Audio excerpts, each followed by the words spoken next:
અને અમેરિકાના સંબંધો અંગે વ્હાઇટ હાઉસ દ્વારા ખૂબ જ સકારાત્મક નિવેદન આપવામાં આવ્યું. વ્હાઇટ હાઉસના પ્રેસ સચિવ કેરોલિન લેવિટે પત્રકારો સાથેની વાતચીતમાં જણાવ્યું હતું કે રાષ્ટ્રપતિ ડોનાલ્ડ ટ્રમ્પ ભારત અમેરિકાના સંબંધોને લઈ અત્યંત સકારાત્મક છે અને વડાપ્રધાન નરેન્દ્ર મોદી માટે તેમને ગહન આદર છે. તેમણે ઉમેર્યું હતું કે રાષ્ટ્રપતિ ટ્રમ્પ વડાપ્રધાન મોદી સાથે વારંવાર વાતચીત કરતા રહે છે, જે બંને નેતાઓ વચ્ચેના મજબૂત વ્યક્તિગત જોડાણને દર્શાવે છે. આ નિવેદન એવા સમય આવ્યું છે જ્યારે બંને દેશો વચ્ચે વેપાર સંબંધો અને રશિયા પાસેથી ભારતના ખનિજ તેલની આયાત જેવા કેટલાક મુદ્દાઓ પર મતભેદો પ્રવર્તી રહ્યા છે. મુખપત્ર લેવિટે સ્પષ્ટતા કરી હતી કે રાષ્ટ્રપતિ ટ્રમ્પનું વેપાર દળ ભારત સાથે આ મુદ્દાઓ પર અત્યંત ગંભીર વિચાર વિમર્શ કરી રહ્યું છે.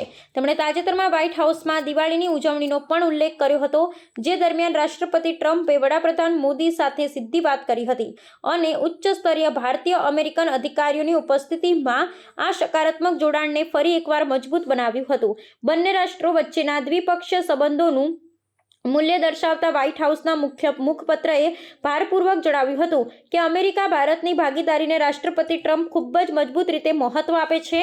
આ ટિપ્પણીઓ બતાવે છે કે વેપારી તણાવ હોવા છતાં ટોચના સ્તરે રાજદ્વારી જોડાણ સક્રિય અને સતત છે, જે ભવિષ્યમાં વ્યાપારિક અને વ્યૂહાત્મક સહયોગને વધુ ગાઢ બનાવવા માટે આશાનું કિરણ પ્રગટાવે છે. Ask you about India-US relationship. What is President's thoughts on the future of India-US relationship?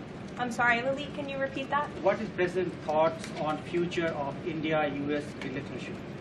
I think he feels very positive and strongly about it. As you know, he recently, a few weeks back, spoke to Prime Minister directly when he celebrated in the Oval Office Diwali with many high-ranking Indian American officials here at the White House. We have a great U.S. ambassador to India in Mr. Sergio Gore, who will represent our country very well. And the President and his trade team continue to be in very serious discussions with India with respect to that topic. So I know the President has great respect for Prime Minister Modi, and they speak pretty frequently.